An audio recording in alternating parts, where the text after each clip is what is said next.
Hello friends, welcome back to True Attractive. In this video, we are going to be discussing about all the control shortcut keys A to Z.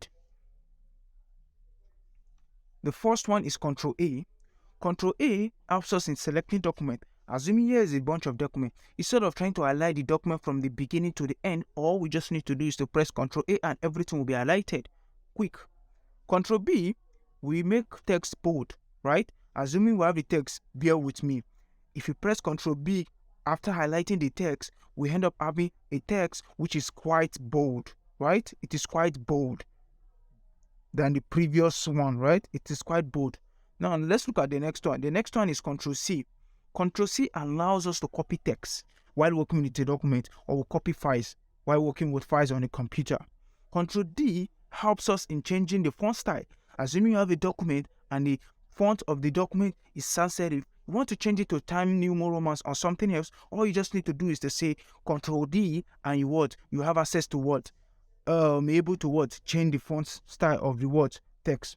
The next one is Ctrl E, right? We use whenever you are working with the document and you press Ctrl E, right? It tends to align the text to the center. So you kind of say E align to center.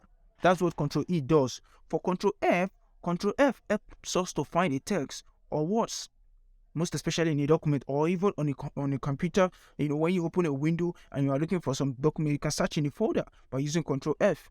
Ctrl G allows us to go to a certain page, right? It allows us to go to a certain page, section, or footnote. You get the point. Ctrl H is used to replace a selected word. Assuming you say Ctrl F and you look for some word and you wanted to change, all you just need to do after finding the word, right? You write Ctrl replace to replace that selected word. You get the point.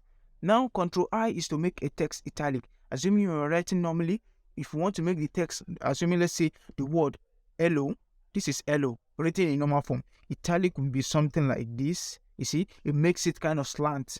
That's what Ctrl I does. Ctrl J is to justify content. It makes the content to be justified both from the beginning.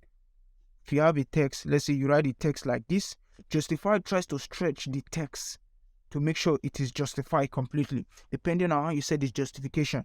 Ctrl K helps us to insert hyperlink. Hyperlink is the link. Let's say you want to visit google.com. So you say www.google.com. Hyperlink is what does that. Let's see Ctrl L. Ctrl L allows us, just like Ctrl E, which allows us to align text to the center. Ctrl L allows us to align text to the left, right? So when we have, let's say this is it, you align it to the left, right? Left, you align it to this side, which is left. Here is right. Here is left, right? Ctrl M helps us in making paragraph indentation. Assuming we have text, right? I want to indent it. It allows us to just indent some words like this to push it down. That's what Ctrl M does. Let's look at Ctrl N. Ctrl N allows us to open a new page. While working with a document and want to create a new blank page, by pressing Ctrl N, we get a new page. Ctrl O allows us to open file, right? Ctrl P to print document, right? Ctrl Q allows us to remove indentation. Remember, we use Ctrl M to indent a paragraph. To remove the paragraph completely, we press Ctrl Q. You get? Ctrl R is to align text to the right, just as Ctrl E aligns text to the center, Ctrl L aligns text to the left, Ctrl R aligns text to the right. What about Ctrl S? Ctrl S allows us to save document. This is one of the most important and useful. We mostly work with this every day, right? This is Ctrl S to save documents or files. Ctrl T to make angle indentation. This is what angle indentation simply means. Assuming, let's say we have hello bar this, let's see hello bar this, some words like that, they are kind of aligned. What we need to do is that when you say angle indentation, if you put your cursor around this side and you press Ctrl T, what it's going to do is that it turns the word to hello bar, right? Instead of saying A, it shifts it to this side and writes this way, right? So it kind of forms like a hanging indentation. It gives a place at the word. The second line, it gives some space. That's what it does. Try it out and see how it works. Let's look at Control E. Control E allows us to underline text. If you highlight a text, if you want to underline it, you press Control U. Control V allows us to paste. When you copy a document, if you want to paste it, you use what? Control what? V. If you cut a document or you cut a file or you cut a text, right?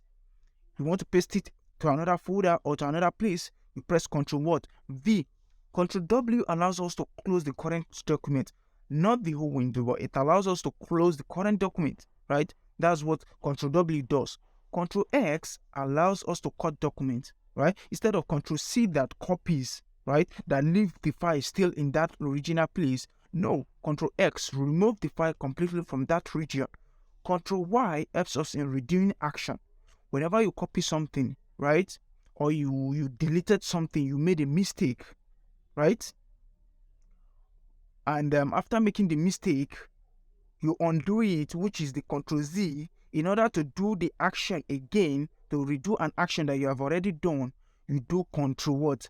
Y to redo the action. For Control Z, let's say you make a mistake in deleting some document, in order to bring the document back, you do Control Z. But if the document that you brought back, you see like is not useful and you want to make it go back to the delete stage, you do what? Control Y, which is the word, the redo action. I hope the concept about all the words, control shortcut keys A to Z are demystified and are clear. If there are any ones that you have never worked with, let us know in the comment section below, and cheers. See you later.